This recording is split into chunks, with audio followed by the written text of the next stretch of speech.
आसंता काली मो बाहाघर बाहाघर परी पाख जंगल रे थिबा मो सासु घर को मो चली जीबी। मते दुकान बंद करबा को पड़िबो। मु मोर सब फूल गछ बिक्री कर देछि। केवल धड़ा आ लाल गोलाप गछ बाकी रही गला। ए सब जदि बिक्री करि पारंती मु शीघ्र मो दुकान को बंद कर दियंती।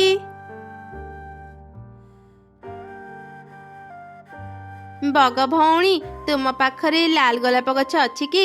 मो मो बगीचारे गोलाप चाष करिथांती। अरे चढ़ई भौणी ठीक समय आसिल। मो पाखरे शेष धड़ा आ लाल गोलाप गछ ही अछि। ए नियत मो लाल गोलाप गछ। चढ़ई भौणी आसंता काली मो बाहाघर परी मो दुकान बंद रहिबो। तुमको निमंत्रण रहिला मो बाहाघर रे आसीबो। चिंता करनी बग भौणी आमे सबु चढ़ई तुम बाहाघर को जीवु। एई निय तुम टंका। चढ़ई लाल गोलाप गछ किणी घर को गला। से जीवा परे परे दुई काऊ बग दुकान को आसिले। अरे काऊ भाई काऊ भौणी आज हठात मो दुकान को आसिला जे?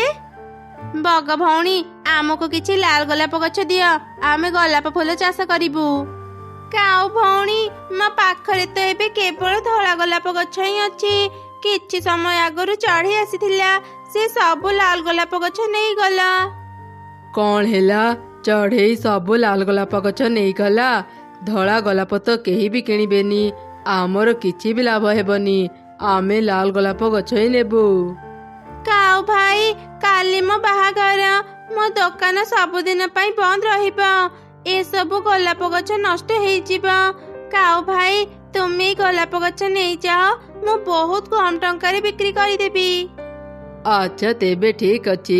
आमको सब धड़ा गोलाप गछ दे दियो। एमिति काऊ माने बहुत कम टंका रे सब गोलाप गछ किनि नेले। बग खुशी हेई सेठारु चली गला।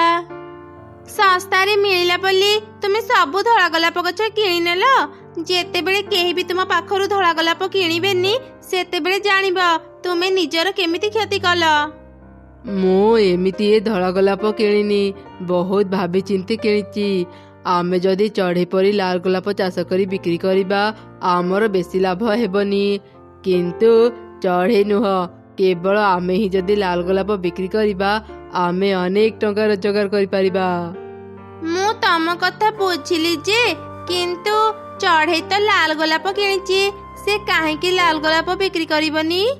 चढ़ई जेमिति लाल गोलाप बिक्री करी न पारे सेथिपाई मो पाखरे एक उपाय अछि। एबे सब गोलाप गछ एकापरी देखा जाउची। काली बग बाहाघर रे समस्ते जेतेबेले बग घर को जाइथिबे आमे सेही सुजोग रे चढ़ईर लाल गोलाप गछ आनी आमर धड़ा गोलाप गछ को सेठी रखी देबा। वाह तुमे तो ठीक कथाटी कहिल। मु एमिति भाबी नथिली। चलो एबे घर को जिबा। परदिन सकाळे जंगलर सब चढ़ी बगर बाहाघर को गले। सेही सुजोग रे काऊ माने चढ़ी घर को गले आउ तार लाल गोलाप गछ आनी तांको धड़ा गोलाप गछ को रखिदेले। सब गछ एकापरी देखा जाउथिला। चढ़ी किछि भी जानी पारिलानी। से ता बगीचा रे सब गोलाप गछ लगैला। सेपटे काऊ माने भी तांको बगीचा रे गोलाप गछ लगैले। किछि दिन परे ए कौन मु तो लाल गोलाप गछ लगैथिली ताहले मोर सब गछ रे धड़ा गोलाप काहे की फुटिची? ये भी मु कौन करिबी?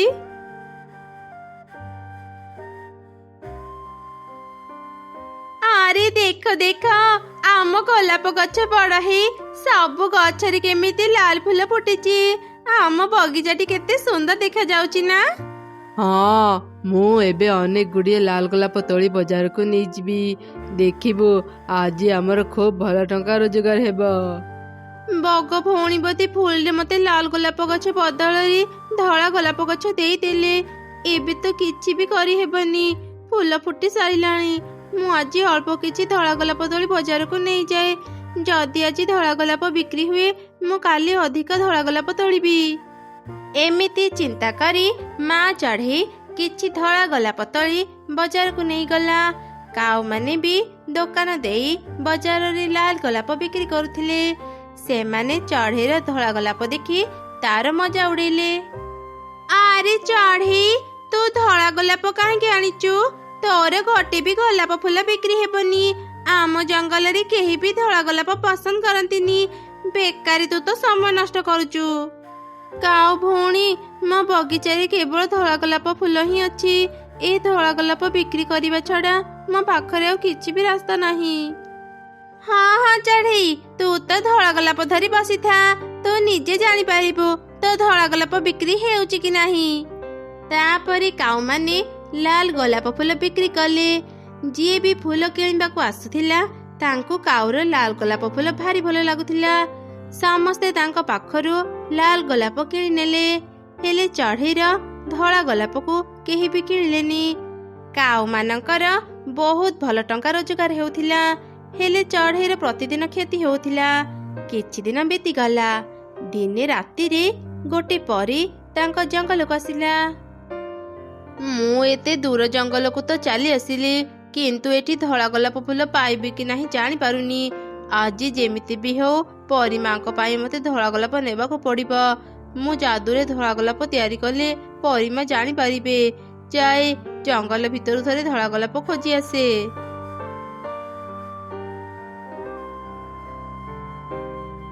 ଆରେ ବା, ଏଠି ଏମିତି ଧଳା ଗୋଲାପ ଫୁଲ କିଏ ଚାଷ କରିଛି?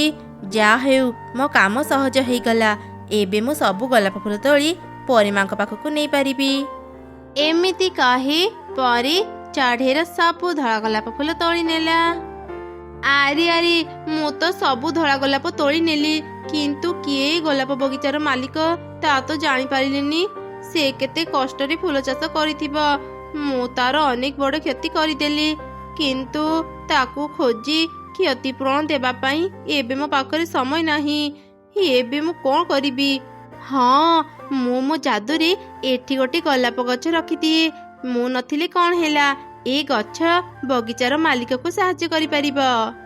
ଏମିତି ଚିନ୍ତା କରି ପରୀ ତା ଯାଦୁ ଶକ୍ତିରେ ସେ ଜମି ପାଖରେ ଏକ ହଳଦିଆ ରଙ୍ଗର ଗୋଲାପ ଗଛକୁ ରଖିଦେଲା। ପରୀ ହଳଦିଆ ଗୋଲାପକୁ କିଛି ଯାଦୁ ଶକ୍ତି ଦେଇ ତାକୁ ସବୁ ଘଟଣା ବୁଝେଇ କହିଲା। ତାପରେ ସେ ଧଳା ଗୋଲାପ ଫୁଲକୁ ଧରି ସେଠାରୁ ଚାଲିଗଲା। ଏ କ'ଣ, ମୋ ବଗିଚାରେ ତ ଗୋଟେ ବି ଫୁଲ ନାହିଁ। ସବୁ ଫୁଲ କିଏ ନେଇଗଲା? ଆଜି ଭାବିଥିଲି ପାଖ ଜଙ୍ଗଲରେ ଯାଇ ଫୁଲ ବିକ୍ରି କରିବି, ହେଲେ ଏବେ ମୁଁ କ'ଣ କରିବି? କାନ୍ଦନି ମାଲିକାଣୀ, ମୁଁ ଥାଉ ଥାଉ ତୁମର କିଛି ବି କ୍ଷତି ହେବନି। ଆରେ, ଏ ହଳଦିଆ ଗୋଲାପଟା କ'ଣ କଥା କହୁଛି? ମୋ ବଗିଚାର ସବୁ ଫୁଲ ତ ଧଳା ଥିଲା, ଏଇ ଫୁଲଟା ହଳଦିଆ କେମିତି ହେଲା? ମାଲିକାଣୀ, ପରୀ ତୁମକୁ ସାହାଯ୍ୟ କରିବା ପାଇଁ ମତେ ଏଠି ଲଗେଇ ଦେଇଛନ୍ତି। ଗୋଟେ ଜରୁରୀ କାମରେ ସେ ତୁମର ସବୁ ଧଳା ଫୁଲ ନେଇଛନ୍ତି। ଏମିତି ହଳଦିଆ ଗୋଲାପ ଚଢ଼େଇକୁ ସବୁ ଘଟଣା କହିଲା। ମାଲିକାଣୀ, ତୁମେ ଚିନ୍ତା କରନି। ଏଇ ଯାଦୁର ପାଣି ବୋତଲକୁ ନିଅ, ଆଉ ନିଜ ବଗିଚାରେ ଥିବା ସବୁ ଗଛ ମୂଳରେ ଢାଳି ଦିଅ। କାଲି ସକାଳେ ତୁମେ ସୁନ୍ଦର ସୁନ୍ଦର ଗୋଲାପ ଫୁଲ ପାଇଯିବ। ହଳଦିଆ ଗୋଲାପର କଥା ଅନୁସାରେ ଚଢ଼େଇ ସେ ଯାଦୁର ପାଣିକୁ ସବୁ ଗଛରେ ଢାଳି ଦେଲା। ପରଦିନ ତାର ସବୁ ଗଛରେ ଅନେକ ସାରା ହଳଦିଆ ଗୋଲାପ ଫୁଲ ଫୁଟିଥିଲା। ଆରେ ବାଃ, ମୋ ବଗିଚାଟି କେତେ ସୁନ୍ଦର ଦେଖାଯାଉଛି। ବହୁତ ବହୁତ ଧନ୍ୟବାଦ ଗୋଲାପ ଗଛ, ତୋ ପାଇଁ ମୁଁ ଆଜି ଏତେ ସୁନ୍ଦର ସୁନ୍ଦର ଫୁଲ ପାଇପାରିଲି। ମାଲିକାଣୀ, ତୁମେ ଆଜି କିଛି ଫୁଲ ନେଇ ବଜାରକୁ ଯାଅ। ଦେଖିବ ସମସ୍ତେ ତୁମ ପାଖରୁ ହିଁ ଫୁଲ କିଣିବେ। ହଁ ହଁ, ମୁଁ ଏବେ ଫୁଲ ନେଇ ବଜାରକୁ ଯିବି। ଏମିତି କହି ଚଢ଼େଇ ଅନେକ ଗୁଡ଼ିଏ ଗୋଲାପ ଫୁଲ ତୋଳି ବଜାରକୁ ଗଲା। ଚଢ଼େଇ ପାଖରେ ଏମିତି ଏକ ନୂଆ ଫୁଲ ଦେଖି ସମସ୍ତେ ତା ପାଖକୁ ଆସିଲେ। ଆରେ ବା ଚଢ଼େଇ, ତୁ କେତେ ସୁନ୍ଦର ଗୋଲାପ ଫୁଲ ଆଣିଛୁ। ଏମିତି ହଳଦିଆ ଗୋଲାପ ମୁଁ ଆଗରୁ ଦେଖିନଥିଲି। ଆଜି ମୋ ଭଉଣୀର ଜନ୍ମଦିନ, ମତେ କିଛି ହଳଦିଆ ଗୋଲାପ ଦେ, ମୁଁ ତା ପାଇଁ ନେବି। ହଁ ମିଟୁ ଭଉଣୀ, ଏ ନିଅ।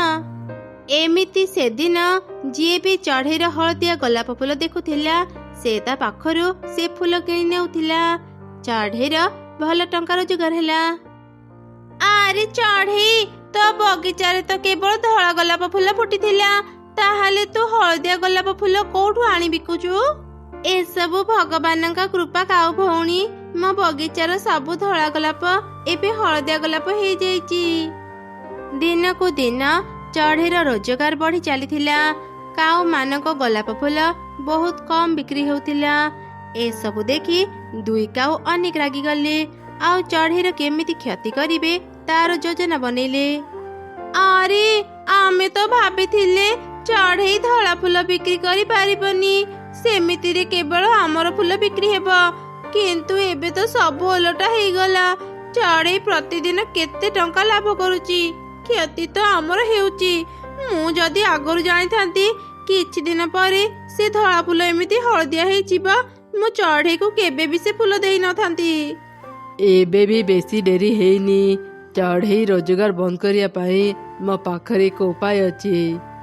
ଏମିତି ଦୁଇ କାଉ ଏକ ଯୋଜନା ବନେଇ ଗୋଟେ ଔଷଧ ଦୋକାନକୁ ଗଲେ ଆଉ ଫୁଲ ଗଛକୁ ନଷ୍ଟ କରିବାର ଔଷଧ କିଣି ଚଢ଼େଇର ବଗିଚାକୁ ଗଲେ।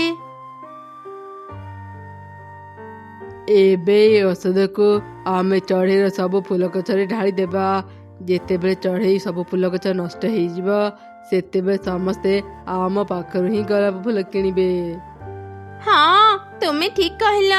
ଯାଅ ଯାଅ, ଚଢ଼େଇର ଫୁଲ ଗଛରେ ଏ ସବୁ ଔଷଧ ଢାଳିଦେବ। ମୁଁ ନଜର ରଖୁଛି, କେହି ଆସିଲେ ମୁଁ ଶୀଘ୍ର କହିଦେବି। କାଉ ଚଢ଼େଇର ସବୁ ଫୁଲ ଗଛରେ ସେ ଔଷଧକୁ ଢାଳିଦେଲା। ତାପରେ ସେମାନେ ସେଠାରୁ ଚାଲିଗଲେ। ତାଙ୍କର ସବୁ କଥା ହଳଦିଆ ଗୋଲାପ ଶୁଣୁଥିଲା। ବଦମାସ ଦଳ, ତମେ ମାନେ ମୋ ମାଲିକାଣୀଙ୍କ କ୍ଷତି କରିବାକୁ ଆସିଥିଲ। ଏସବୁ ଯାଦୁର ଗଛ, କେହି ବି ଏମାନଙ୍କୁ ନଷ୍ଟ କରି ପାରିବେନି। ତମେ ମାନେ ଘରକୁ ଯାଅ, ସକାଳ ହେଲେ ଜାଣିବ କ୍ଷତି କାହାର ହେଇଛି।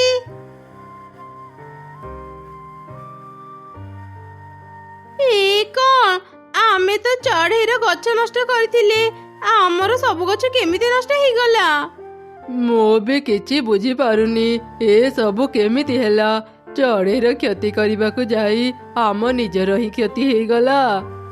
ଦୁଇ କାଉ ମନ ଦୁଃଖରେ କାନ୍ଦୁଥିଲେ। ସେପଟେ ଚଢ଼େଇ ଏ ସବୁ କିଛି ନ ଜାଣିପାରି ପୂର୍ବ ଭଳି ହଳଦିଆ ଗୋଲାପ ବିକ୍ରି କରୁଥିଲା। ବଡ଼ ବଡ଼ ସହରରୁ ଚଢ଼େଇମାନେ ଆସି ହଳଦିଆ ଗୋଲାପ କିଣି ନେଉଥିଲେ। ଏମିତି ଚଢ଼େଇ ଫୁଲ ବିକ୍ରି କରି ଅନେକ ଲାଭବାନ ହେଲା।